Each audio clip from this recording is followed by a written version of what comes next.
Kanadha kan inni gochaa jiru. Karaa kanaati kan inni deemaa jiru. Ajandaa sanadha kan inni deemsisaa jiru. Ajandaa kana waan inni deemsisaa jiruu fi kan inni amma waa'ee Tigraayitti maqaa dhoofti kana keessatti kan inni gochaa jiru tokkoffaa filannoo dhumti wanti jedhan lafa uummatatti sagalee kennatu jiraachuun irra hin jiru. Kan inni gochuu barbaadu amma Oromoo dhaaba siyaasaa malee hambisee hogganta siyaasaa malee hambisee beektaa yeroo baay'ee yeroo dubbatu waa tokko gaafa inni jedhu eenyuun jedhaayi matuma isaatiin jedhaa jetta miti. Filannoo Tigraay maal jedha carabaa mircaanoo jedhe kan carabaa jiru isa dabarra kan amma Oromoo keessaatiitii waanuma siyaasa jedhan hunda ishee carabee balleessaa deemu waan garaasaa keessa jirutu bulgaafata guyyaa guyyaadha. Haalli amma keessa jiru kanadha. Ajandaa nafxanyaatii fi ajandaa Eertiraati kan isaan deemsisu. Nafxanyaaf Eertiraan immoo filannoo godhanii biyya jabaate ijaarsisuudhaaf miti kan isaan deemaa jiran. Kanadha kan inni deemsisaa jiru. Filannoo waan jedhamu akka hin godhamne. Tigraayis yoo filannoo godhatan waan inni jechaa ture dhukkubarraati kan ka'e COVID irraa kan ka'etti gochuu hin dandeenye waan jedhamu sana isanni soba gadi baase sanatti soba isaa sana waan mirkaneessuuf Tigraay keessatti filannoon akka hin taaneef ijibbaata lolaa jira. Jaarsota ergate, abbootii amantii ergate, ergamtoota biyya alaa ergate, qabbaa qabeenyaa warra Tigraay ergate, indidan itti caalaa deeman warri Tigraay. Murteeffatanii itti deemaadha jiru. Filannoon achitti ta'ee jennaan, filannoon naannoo sanatti ta'ee jennaan akkama mul'ataa jirutti immoo nama miliyoonii 2 eeganii miliyoonii 3tu galmaahee jira yoo ta'e. Filannoon kun akka gaariitti deemee jennaan waan inni qopheeffate hundumtu waan asirratti dubbanne hin finne waan inni qopheeffate sagantaan inni qopheeffate haga fulbaana 30 yookiis onkoleessa 10tti kan inni qopheeffate hundumtuun fashalaa jechuudha. Tanaaf ijibbaata lolaa jirattaan. Sanaafiti ijibbaata lolaa jira. Yoo Tigraay keessatti immoo jabaate hiree ofii murteeffachuu isa jedhan sana hundumaa heera Itoophiyaa nafxanyaan jibbu sana hundumaa balleessuudhaaf itti adeema. Sirna federaalaa sabdanuu ka jedhan isaan iyya Itoophiyaa keessa jiraanna ka jedhu isa balleessuudhaaf itti deemaadha jira. Waan inni Tigraay irratti gochaa jiru waan iddoo kan biraa irratti gochuudhaaf deemudha wajjin tokkicha heera biyya kanaa dhibbata keenyaatiif mirga laatee sirna federaalii keessatti federaalizimii sabdanuu keessatti wajjin jiraanna akka ummataatti naannoo keenyatti bulchine sadarkaa federaalaatti immoo wajjin bulchina jedhu sana balleessuudhaaf adeemaa jira. Waan itti dabaluun qaba kanarrattis namummaa yookiis namummaa muummicha ministeeraa kan ittiin dhagahamu isatti bara ajjeechaan amma jiramu kun ajjeechaan amma godhamaa jiru kun ittiin dhageessisu isatti bara yeroo dubbatu irraatii beekta nama miliyoonii 2 yoo du'e Itoophiyaan garuu itti fufti nama jedhudha beekta miliyoonii 2 mootummaan ajjeesee itti fufti nama jedhudha. Biyya keessaati kana waggaa 2 ergi godheeti booda nan gabaabsa kanarratti biyya keessaati amma biyya inni bulchu hin jiru. Biyya inni sirnaan bulchaa jiru hin jiru. Oromiyaan dirree waraanaati. Naannoon Somaalee itti kolfaa jiru bilchaginnaa jechuun waan kolfaa ta'eera. Kibbi akkuma beektanidha. Kibba keessaa caasaa dhumti ittiin bulchan illee hin jiru. Yoo isaan taa'u qabatan immoo lafa inni dhaqeetti ajjeesudha. Tigraay akkuma beennudha. Naannoon Amaaraallee akka jedhan miti mormii meeqatu achi keessa jira. Garuu ganda shiftummaa ta'eera naannoon sun. Biyya inni bulchaa jiru hin jiru. Dinagdeen inni walitti qabataa jiru hin jiru. Lafa beelli argamee hin beennetti lafa akka Dambidolloo fa'itti hojii siyaasaa hojjetaa waan turaniif beelli lafatti mul'ate keessa jira. Namni nagaadhaan bahee galuudhaaf hin danda'u. Kana keessa mormiitu jira. Kana keessa gaafa mormiin jiru immoo warri investimentii fidan keessa lafa yaa'an keessa jira. Dinagdee hin qabu, bulchiisa hin qabu, tika keessaatii hin qabu. Waan ijaarrate hundumtuu kisaaraa itti ba'uusaa jira malee biyya keessaatiiti bulchaa hin jiru gara fuulduraattis immoo bulchuudhaaf hin danda'a waan jedha waan qabatamaan tokkollee hin jiru. Kana warri argan biyya alaatiiti Awurooppaan illee riippoortii ofii qobeessan gabaasa qobeessan itti agarsiisanii jennaan attam akkasina gootiin nutu jijjiirama kana tuu gochaa jirru jedhee itti hime hin beektamu muummicha ministeeraa kana waan isaan sitti dhiyeessan. Isa keessaatiiti maaliif itti kana natti dhiyeessan jedheeti namicha ministeera Haja Alaa keessaatiiti itti aanaa ta'e hojjetu Redwaan Hussein ka jedhan isaa wajjin deebisanii hojjechiisan. Waan warri Awurooppaallee itti baasan siin jechuudhaaf hin jedhe warri Awurooppaallee fudhataa hin jirru jedhanii. Warri Ameerikaas meela ishee kanarratti daqiiqaa tokkoon itti hima. Gaafa muummichi ministeera Itoophiyaa kaartumiin dhufe dhaga'i muummichi ministeeraati. Muummichi ministeera kaartumiin dhufe namni ministeera Haja Alaa Ameerikaaniini si arguu dide gaafa inni gaazexeessota 24 gaazexeessota 24 fudhatee dhufe gaazexeessaa akka tokkittii keessa dhabe gaafa inni galu sin argu jechuun afaan diploomasiitiin it's a diplomatic act. Calluma jechuun miti sun. Sin fudhanne keessan jirtu sittin dubbannu nu wajjin hin jirtu jechuudha. It's an act itti dubbachuu dhiisuun malee yeroon qabaanne waan jedhan biti. Akkamatti jette achiis deebi'een Ameerikaaniinis waan inni hime jira. Waan inni hime biyyi sun naannoo sana keessatti biyyi sun dadhabee jennaan naannoon gaanfa Afrikaa hundumtu in jeeqama sababii kanaaf hedduudhati sodaanneeti jirraa jedheera.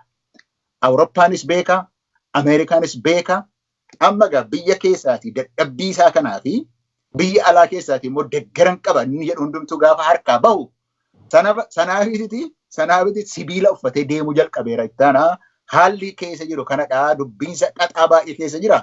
Itti muddee jira. Mormatti maramee jira. Itti muddamee jira. Itti mudduun yeroo maatii jechuudhumaaf hin jedhe ittaana. Dhageessisu. Galatoome Profeesar Isqeel gara kaayyoo mormii marsaa arfaffaa kanaatti ni ce'a. Yaayya gara keettanii deebi'uudhaaf maalidha kaayyoon qeerroon himate amma mormii marsaa arfaffaa kana waamuu irratti kaayyoon keenya kanadha jedhee wanti qeerroon hime maalidha? Akkuma jalqaba irratti tuquu yaalle kaayyoon isaa guddaan waanuma sadii. Egaa kun kaayyoon kun kaayyoo daddaffiitti amma hojiirra ooluu qaba kan jedhame jira. Kaayyoo sadarkaa giddu galaatti ilaalame jira. Akkasumas kaayyoo isa galii dhumaa jedhamee qabsoo kanaaf kaa'ametu jira jechuudha. Kan amma daddaffiitti deebii argachuu qaba jedhame akkuma reefuu tuqame hidhamtoota siyaasaa Oromoo namni tokko toona fi hiiksisuudha. Haal duree tokko malee daddaffiitti namoonni ilaalcha siyaasaa isaanii qofaaf yakkamanii hidhaman akka hiikaman kan jedhudha.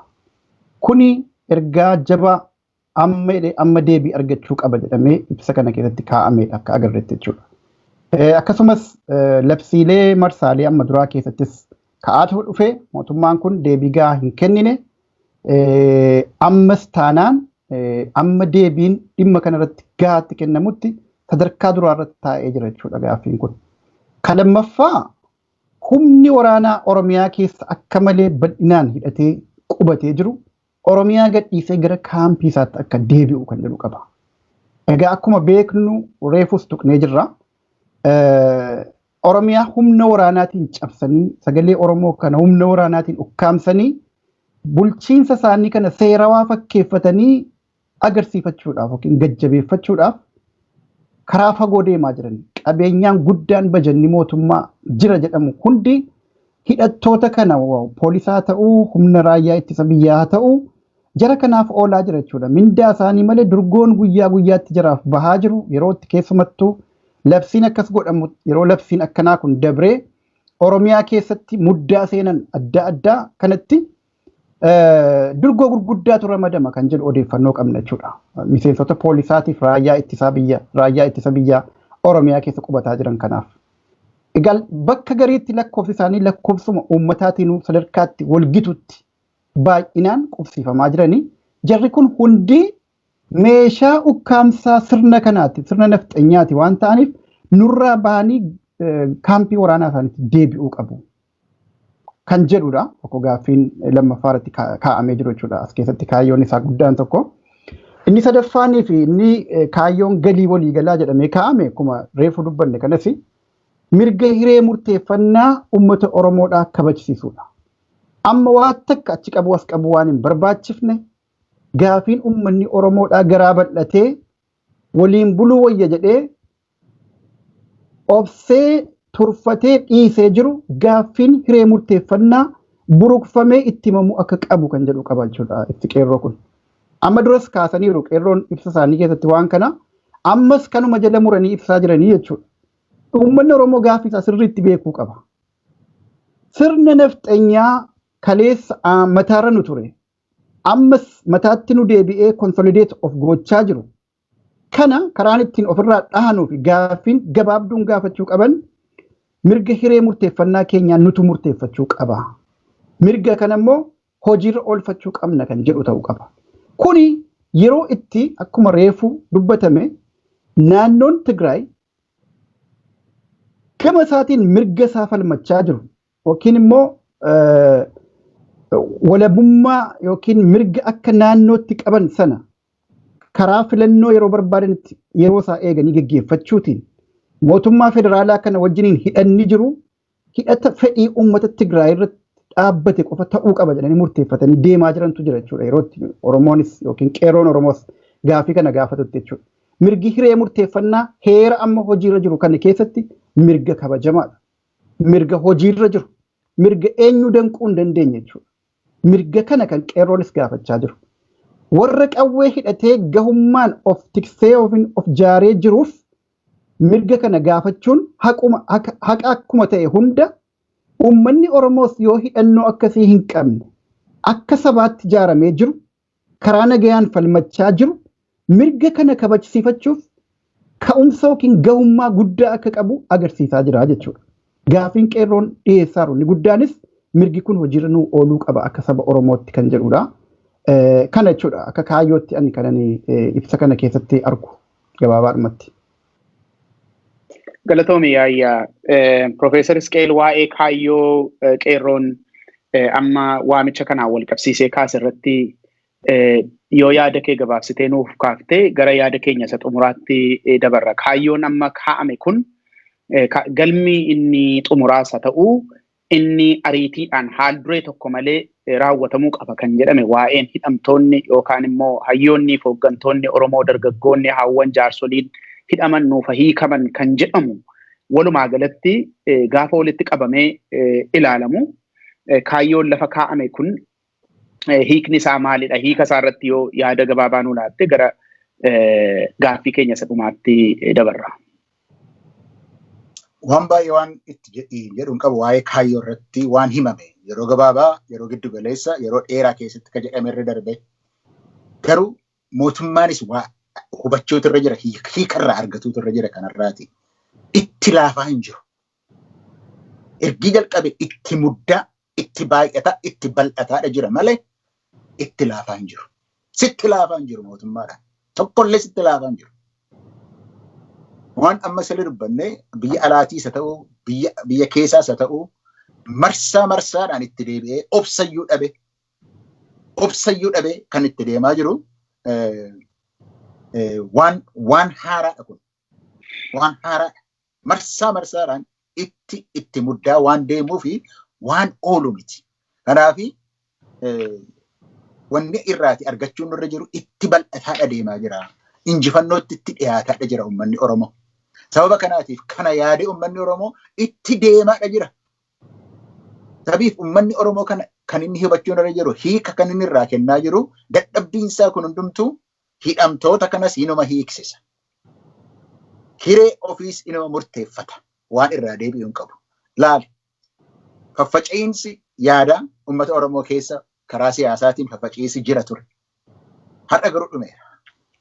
Har'a garuu yaada tokko jalatti hiriiree jira uummanni Oromoo. Yaada tokkittiidhaaf hiree ofiin murteeffachuu duubatti waan deebinu hin qabnudha. Yaada tokko jalatti deebiseera. Amma ittiin deebi'a kana booda qoqqooduu jedheetitti deemaa yeroo inni mootummaan akka haadhaa uummata kana tokko godhee hin beeku. Akka haadhaa tokko godhee hin beeku. Yaada tokko jalatti deebisee hin beeku. Kan hinamamuun irra jiru isa dhagaa. Yeroo gabaabaattis yoo ta'e hiiksifate malee hin deebi'u uummati kun. Wareegama barbaachise baasa malee. Yeroo gabaabaa keessatti waraana faca'ee jiru kana kaampitti deebise malee uummanni Oromoo deebi'uudhaaf hin jiru. Murannoonsaa kana hin jedhamu. Hiree ofiin murteeffate malee gaaffiin nuti gaafanne abbaa biyyammaa akka uummataatti gaafanne gaaffiin haqa qabeessi sun inni deebi'e malee deebi'uudha hin jiru. Murannoo cimaatu kana keessa jira. Itti cimaadha deema malee ittaana. Itti cimaadha deemaadha jira malee itti muddaadha deemaadha malee morma isaatti funyoo itti xaxaa deemaadha jira. Hiikni isaa inni guddaan kanadha jechuudhaaf hin jedhe. Waa'ee hiika kaayyoo kanarratti isa kanas haa ta'u, isa darbes haa ta'u, isa dhufus haa ta'u deebi'uun hin jiru. Gara booddee deebi'uun hin jiru. Kanadha kan natti mul'atu ittaana. Hiika guddaadha kan hin jedhu. Galatoomni Profeesar Isqeel sagantaa keenya gara goolabuutti adeemna. Ergaa xumuraa yaayyaa yoo qabaatte ergaa xumuraa kee haasa'iiti gara sagantaa keenya goolabuutti adeemna. Carraa dhumaa ta'uu isaati. Dhaga'amaan jirtu yaayyaa. Galatoomi ittaana. Wannan dhumarratti jechuu barbaadu wanni amma qeerroon godhaa jiru akkuma amma duras jenne dirree tokkitti yookiin immoo mishigii dhumaa mootummaa kanaa kan taate Finfinneedha. Isee sana qabanii hudhuudha. Amma maaltu ta'aa jira? Akkuma reefuu Profeesar Isqeel jedhee mootummaa jedhamee kan aangoorra jiru kun idduma tokkottuu akka leejitimeesii hin qabne. Naannoo biyyattii jedhamu kamuu keessatti naannoo isa kanatu mootummaa kana tumsee qabee dhaabee jira kan jedhamee kaa'amu ibsamu tokkollee hin jiru. Kuma dhugaatti yoo ilaalame jechuudha. Kanaaf maal godhaa jira? Magaalaa guddittii biyyattii kan taate teessoo siyaasaa iddoo hawaasni addunyaa arguu danda'u sana keessatti akka waan fudhatama qabu fakkeessuudhaaf jara urursaa jira jechuudha. Uummata jiraataa magaalaa kanaa urursuudhaan achi keessaa akka mormiin hin dhoone gochuudhaan. Karaa hundaan karaa wabii nyaataa, wabii jireenya adda addaa isiniif ta'een jira. Kana caalaa jireenya keessan fooyyessaan jira. Waan adda addaa olola guyyaa guyyaatti bifa oduutiin bifa ololaatiin tolchaniiti. Uummanni kun akka irratti ka'ee hin fincilleef sodaa guddaa keessa akka isaan jiran argaa jirra jechuudha. Uummanni garuu jireenyi akka malitti qaala'aa jira. Guyyaarraa guyyaatti jireenyi samii tuqaa jira jalaa jechuudha. Warri dureeyyiin, warri durgoo mootummaa kanaa nyaatu, warri kondominiyeemii saamee gurguratee lafa Oromoo saamee gurguratee miliyeenera ta'e hundi jireenya waan takka waan isaan tuquun qabu. Hawaasni inni irra hedduun inni hiyyeessii sadarkaa gadii sun garuu dadhabateera jireenyicha. Mootummaan kun maqaa isaaniitiin diraamaa tolcha. Jireenya keessaniif kunoo biltsiginnaan daandiin keenya daandii badhaadhinaati kijibaanii afaaniin isaan ula jireenya garuu dadhabataara uummatichi. Kanarratti immoo uummanni Oromoo lolli mootummaa kana yookiin sirna kana wajjin lolaa jiru qabeenya isaatiin waan ta'eef qabeenya koo qabadheen sirna cubbuu kana ofirraa buqqisaa jedhee ka'e waan ta'eef amma mootummaa kanaaf uummata Oromoo gidduu lolatu deemaa jira waan ta'eef yeroo kanatti dhugaadha jireenyi jiraattota magaalaa Finfinnee rakkoo seenuun shakkiin qabu. Kanaaf qeerroon dhaamsa maalii dabarsaafii jira jechuudha jiraattota magaalaa guddittii biyya kanaatiif. Qabsoo malee falan qabdanii karaa uummatootaa goruudhaan malee olola mootummaa kanaatiin ulamtanii sobamtanii karaan hin deemsisu jireenyi keessanis fooyya'uu hin danda'u. Qabsoon keenya qabsoo uummatootaati. Isinis qaama uummataati. Nu wajjin dhaabbachuun sirna kana diduu qabnaa. Sirni kun eenyumaafuu hin ta'u. Yes, Oromoodha cunqursaa jira qabatamatti beekamaadha. Oromoo addatti xiiqeffatee jibbee irratti duulaa jira beekamaadha. Kana jechuun garuu saba biraa jaallatu wayii tokko qaba jechuu akka hin ta'in himaa jira jechuudha.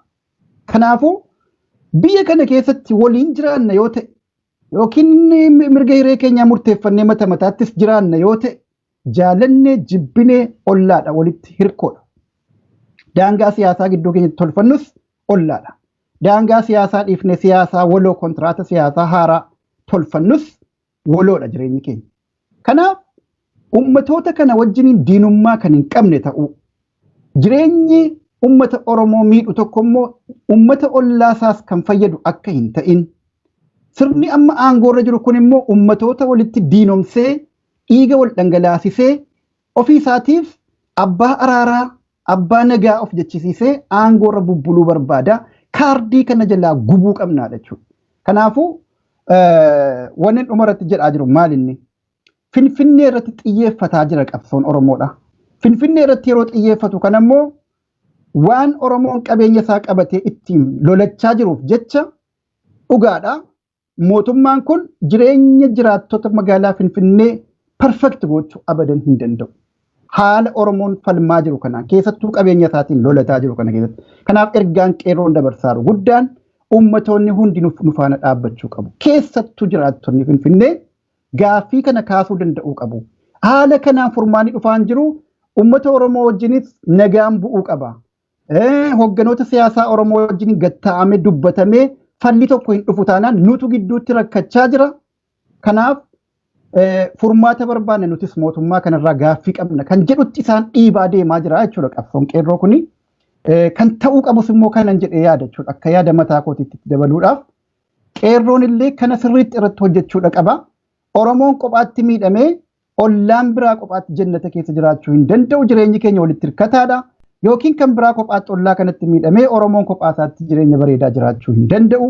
Haala kana keessatti qabsoon Oromoo kan deemaaru malee saba wayii jibbuudhaaf hawaasa wayii tokko naannoo keenya jiraatu yookiin nu keessa jiraatu jibbuu akka hin taane sirna kanarratti kan xiyyeeffataarru ta'u uummanni hundi beekee saba keenya wajjiniin dhaabbachuu qaba. Madaan sabni keenya irra laalataaru kun har'a yoo ittiin dhagahamne oolee bulee bor madaa hin fayyine ta'uu danda'a. Eenyuuf waan ta'eef waloodhaan cabaa jirra waloodhaan ka'uu qabnaa kan jedhu dhaamsa dabarsaadha kan jedhuun itti dabaluu barbaade jechuudha akka yaada kootiittis.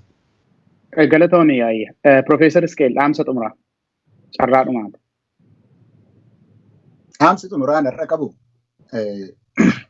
silaa duratti uummata keenyatti dubbanna turre yookiis warra mootummaa keessatti dubbanna turre har'a waanuma ani jechuu barbaadu tokkoffaan mootummaadhuma kanaaf keessumaa mootummaa federaalaa keessumaa immoo mataasaa jedhee amma mataasaarra kan jiru mataa mootummaa kanaati mataa sirna nafxanyaati jedhamee ibsa qeerroo keessatti kabaye kan isumaaf kan yaada dabarsuudhaaf barbaade jechuudha.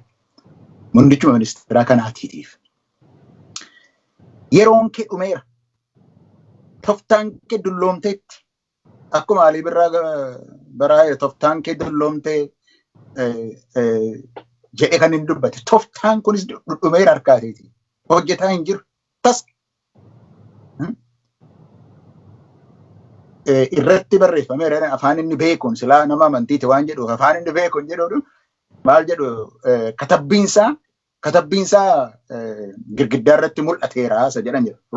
The writing is on the wall isa jedhan isa. Argaadha jirra. Addunyaan argaa jira atis hin beekta. Kan mataa nafxanyaa sirna nafxanyaa irra teessuun hin beekta akka inni sirkaa ba'aa jiru. Hin beekta sirriitti beekta. Siyaasni kee hin hojjenne. Siyaasan qaba jettaniiti maddamar biltsiginnaa maaloo jettan meerra maddamariin eessaatii waa dammare erguma isin jalqabdan isinuutti dhiistanii lafan keenya kitaaba sana gurgurtanii mana mootummaa sana hundumaa gurgursiistanii eessaan isin gahe siyaasni keessan hin dhumne isinuu gattanii hin fidne siyaasuma keessan isa qola bulchiisa eessa bulchiisaa jirtu bulchiisa isa kami aanaan hundumtuu isin harkaatii bahaa hin jiru hin beektu miti kana. Kanaaf ganamatti tottora'aa ooltu miti kaadiree keessan itti ergattanii ijaarranna jettanii nageenya iddoo kamiiti eegsisaa jirtu. Namni bahee galuudhaaf hin danda'a. Waraana jiru hundumaa facaastanii akkasitti biyya bulchuudhaaf yaadaa hin jirtanii. Isin harkatti akka kufe hin beektanii. Dinagdeen kun akka isin harkaatii bahaa jiru hin argartanii.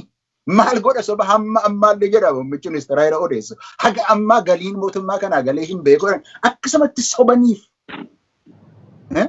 Gimjaabeetiin guutuudha jedhaniif guuta. Investimentiin akka inni irraa gogaa jiru hin beennu. Akka inni irraa goge beektanii dippiloomaatota Itoophiyaan biyya addunyaa irraatii qabdu sassaabdanii investimentii fiduu jettan irratti fakkaraan baane torban darbe. Investimentii fiduu jettanii irratti fakkaraan baane. Hojii haja alaati jettanii Faransaay hidhattanii nuti warra ji'uu jibbinaa isinis hin jibbitu nu gargaaraa jettanii itti himataan turre.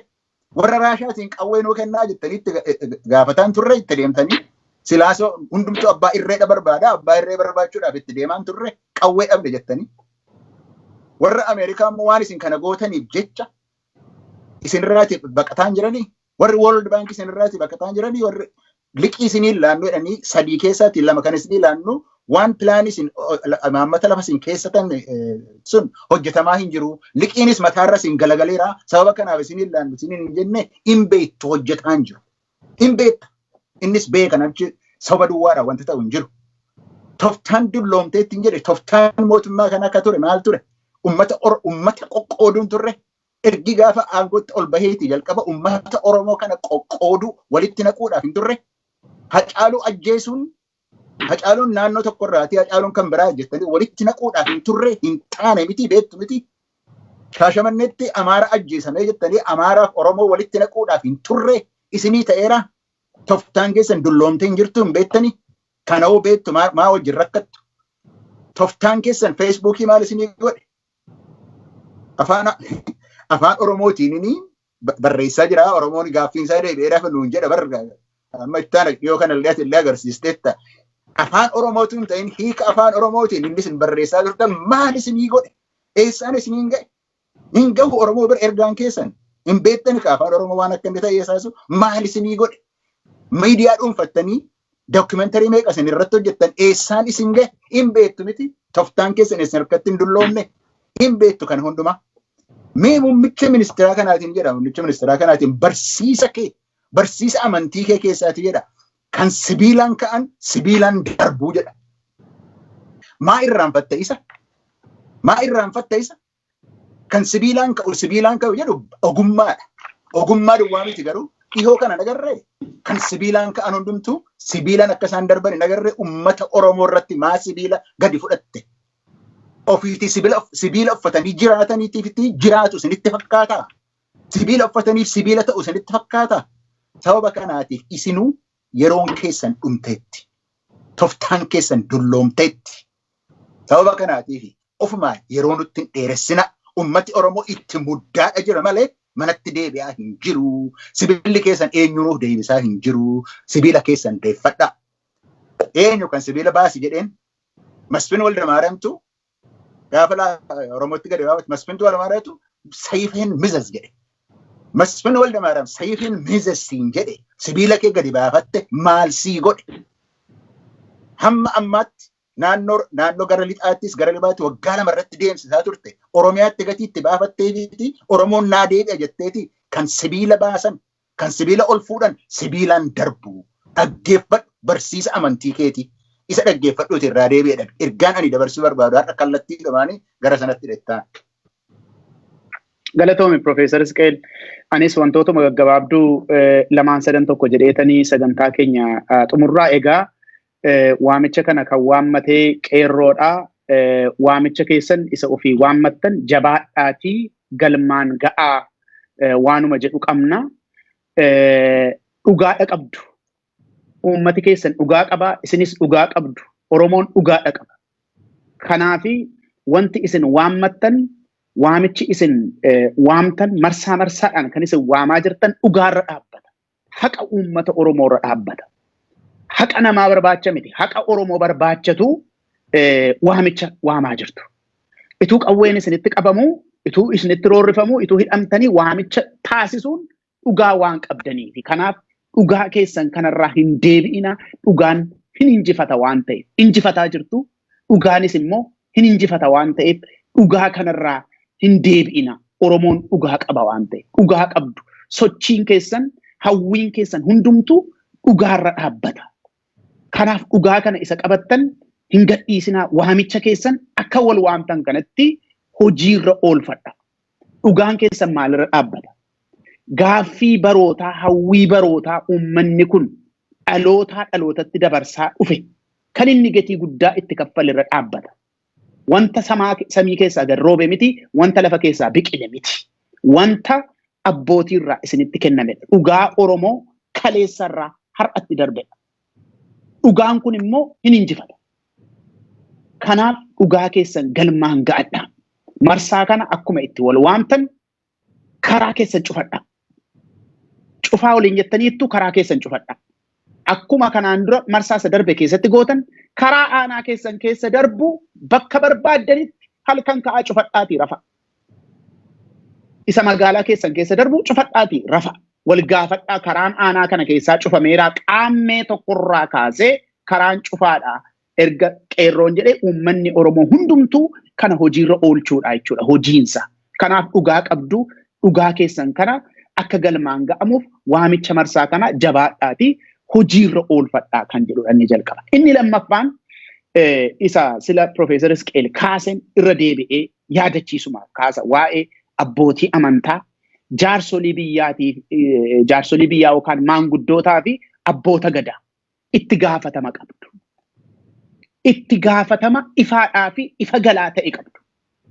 Itti gaafatama kana yeroo rakkinaa baqattanii yeroo bal'inaa immoo shaakaluu hin dandeessani.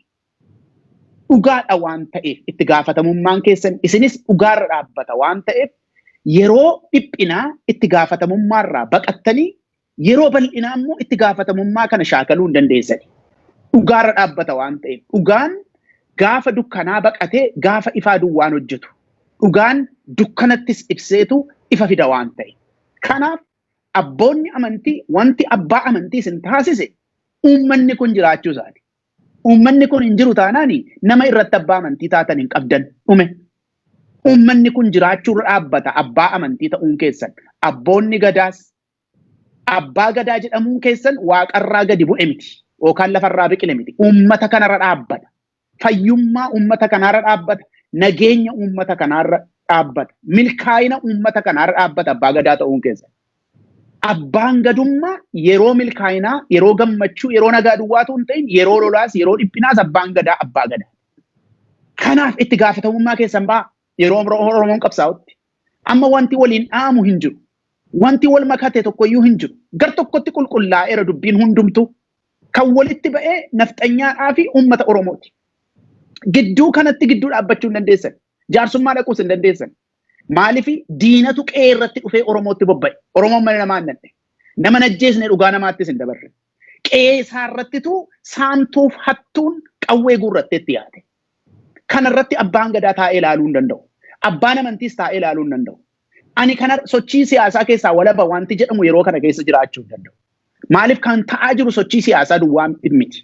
Waa'ee jiraachuutiif waa'ee du'uuti jechuudha. Maaliif bineensa Oromoo arguu hin barbaannetu qawwee fudhatee qe'ee isaa keessatti itti bobba'e waan ta'e. Kana keessatti gidduun dhaabbadha waan jedhamu hin jiru. Gara uummata Oromoo dhaabbachuudha hojiin keessan.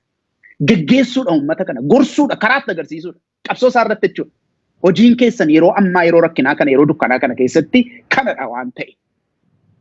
Itti gaafatamummaa keessan ba'aa waanuma jedhu dubbachuudhaaf. Inni kan biraan waa'ee loltuuti. Loltuuni biyyuma eessaatti iyyuu warri qawwee baattaniin hin jedha. Biyyuma eessaatti iyyuu mooraaliin loltuudha. Hamileen loltuudha. Uummata keessaa madda. Uummatadha hamileen. Qawwee isin baattan miti hamileen keessan. Yookaan wanta kan biraa miti. Mootummaa isin ergate isa kaazinaa keessaa birrii baasee isinii kaffalees miti. Hamileen keessan uummata isa isin hin tajaajilla jettanii kakattanii qawwee baattan sana. Biyya eegna jettanii isa kakattanii qawwee fuutan sana. Keessumaa keessa warri raayyaa ittisa biyyaa jedhamtanii hojiin keenya heeraa fi sirna heerawaa kana tiksuudha. Jettanii kan ofitti himtan akka jaarmiyaatti, akka dhuunfaatti, akka ajajaa loltuutti warri ofitti himtanii miidiyaadhaanis baatanii sabatti himtan. Hojiin keenya heera kana tiksuudhaa fi sirna heerawaa kana tiksuudha warri jettan mooraaliin keessan uummata kana keessaatu madda.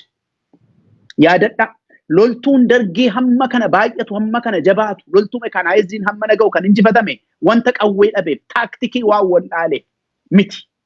Uummatatu tufe of keessaa uummatatu tufe gate uummatatu akka hawwaannisaatti nutti ba'ee jedhe mangistuun iyyuu gaafa abdii kutatu. Uummanni isinitti ba'uudhaaf jedha. Ituu iddoo sana hin ga'in isa uummata ajjeesaa isiniin jedhaa jiru isa ofirraa darbadhaa isin isatti galagalaa. Isa diinni uummataa malee uummanni isinitti diina ta'uu hin danda'u isinis uummatatti diina ta'uu hin dandeessa. Keessumatti warri raayyaa ittisa biyyaa jedhamtan. Hamileen keessan uummata kanadha. Hamileen ittiin qawwee baattan, hamileen ittiin mindaa nyaattan, hamileen ittiin biyya tajaajilla jettanii dubbattan uummata kanadha. Uummata kanatti dhukaastanii wanti isin tajaajiltan tokko ittiin biyya lafaa kanarra jiru. Hamileen qabdan har'a keessan hin argina. Ergaa nutti ergitu amma darbitanii dhuunfaadhaan. Ergaan sun gatii hin qabu sochiitti geeddaramuu qaba. Hin tokkosnu uummata keenyatti hin dhukaasnu gara jedhamutti geeddaramuu qaba. Hin ergitu baay'een keessan hin argina. Warri ajajootaas ergaa nutti ergitu. Warri loltuun taraanis hin ergitu. Rakkanneerra uummata keenyatti tokkotu hin barbaannu jettanii. Hin tokkosnu jedha. Fuulduratti ba'aati. Hojiin keessan kanadha waan ta'e. Isa tokkos isiniin jedhaa jiru isa kokkee isaa qabaa mana hidhaa geessaa malee uummata Oromootti wanta tokkos sadiif hin qabdan. Uummanni Oromoo dhugaa qaba. Abbaa dhugaati waan ta'eef. Uummata kanatti hin dhukaasina. Inni kan biraani akkuma isin argitan qawween keessan injifatameera. Injifatame qawween keessan. Maaloodha wanti isin Oromiyaa keessatti hin hojjetin maaltu jira kanaan dura. Keessumatti raayyaan ittisa biyyaa. Warra humna addaa jedhamu booddee hin dubbanna waa'ee isaanii. Isaanii wajjin taatanii Oromiyaa keessatti wanti isin hin hojjetin maaloodha raayyaan ittisa biyyaadha. Oromiyaa keessatti wanti hin hojjetamne. Dirree lolaatti wanta hojjetamu keessa. Qawweedhaan wanta hojjetamu keessa Oromiyaa keessatti wanti hin hojjetamne maayin. Hin hojjenne hamma yoonaa hundisaayyuu. Hin hojjenne tokkittiin isaayyuu hin hojjenne. Muhammad Aminii kaasee Oromoo ajjeeftanii waraabessa nyaachiftanii. Hararee irratti Muhammad Aminii ajjeeftanii dhaabban. Wallagga lixaatti, Gujiitti, iddoo baay'eetti Oromoo ajjeestanii waraabessa nyaachistanii. Oromoo manatti deebiseeraa kun hin deebise. Ijoollee Oromoo akka horiitti mana hidhaatti guurtanii manni hidhaa dhiphannaan mana barumsaatti hiitanii ituu namni ilaalu mana hidhaatti baaftanii ajjeeftaniitu. Oromoo manatti deebiseeraa kun hin deebifne. Wal guurtanii loltuu mekanaayizidii bobbaaftanii qubsuma Oromoo Gujiitti abiddatti qabsiistanii ganda qotee bulaa gubdaniitu. Oromoo afaan qabsiiseeraa kun hin qabsiifne. Hiriira ba'ee jennaan Oromoon itti dhukaastanii ajjeeftaniitu. Mana cabsitanii fuutanii dargaggoo warra fuulduratti ajjeeftaniitu. Jaarsaaf jaartii mana dhaxxanii ilma keessantu daggala seene qawwee fudhatee jettanii qe'ee isaanii irratti balbala isaanii irratti ajjeeftanii dhiiga dhangalaaftanii uummata Oromootti argisiiftaniitu. Oromoo dugda duubatti deebisee kun hundumtuu uummata Oromoo dugda duubatti hin deebifne. Ituu iji keenya ilaalu ituu iji uummati Oromoo hundumtuu ilaalu hacaaluu ajjeeftanii awwaala isaa salphistanii. Uummata Oromoo naasisee dugda duubatti deebisee hin taane. Hooggansa Oromoon qabu hunduma akka diinaatti akka nama biyya hin qabneetti hunda isaanii abaluutuun jedhin hooggantoota kan KFO kan adda bilisummaa Oromoo hunda fuutanii mana hidhaatti itti qolloftanii. Oromoon sochii isaa dhiisee hin dhiifne. Qawweedhaan waan hamma kana waan dandeessan kana hundumaa gootanii Oromoon hin dhiifne taanaan qawween keessan injifatameera jechuudha. Yoo isin hin galle ta'een isinitti himaa jira. Wanta dirree keessa jiru jechuudha. Kun isin hin galle taanaan isiniif agatu. Kana booddees dabaltanii nama ajjeeftanii dabaltanii nama hiitanii injifataa hin jirtan. Qawween keessan injifatameera. Yeroo dhiyoottis ija wayyaanee duratti yeroo qawween injifatamu argitanii. Injifatameera qawween keessan. Kana booddees injifachuu hin danda'u.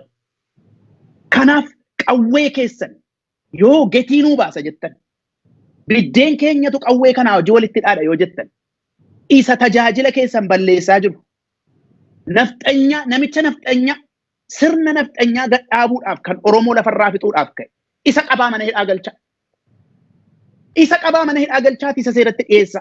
Wanjalanyaan Jawaariinis miti, Baqqalaas miti, Abdii Raggaasaas miti yakkamaa. Yakkamaan Abiy Ahmed namicha nafxanyaa sirna nafxanyaatti mataa kan ta'e yakkamaa lakkoofsa tokkoffaan isa.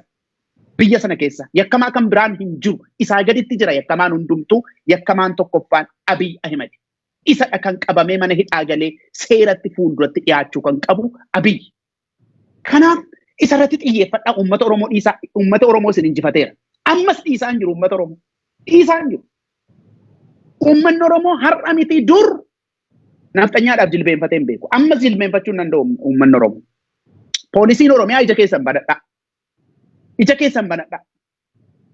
Liyyuu haayilii Oromiyaa jedhamee eenyu akka dhufee Oromoo qe'ee irratti ajjeesaa jiru beektu hundi keessan. Baay'een isaanii Oromoo miti. Yuunifoormii poolisii Oromiyaa uffatanii warri dhufanii qe'ee Oromoo irratti Oromoo ajjeesaa.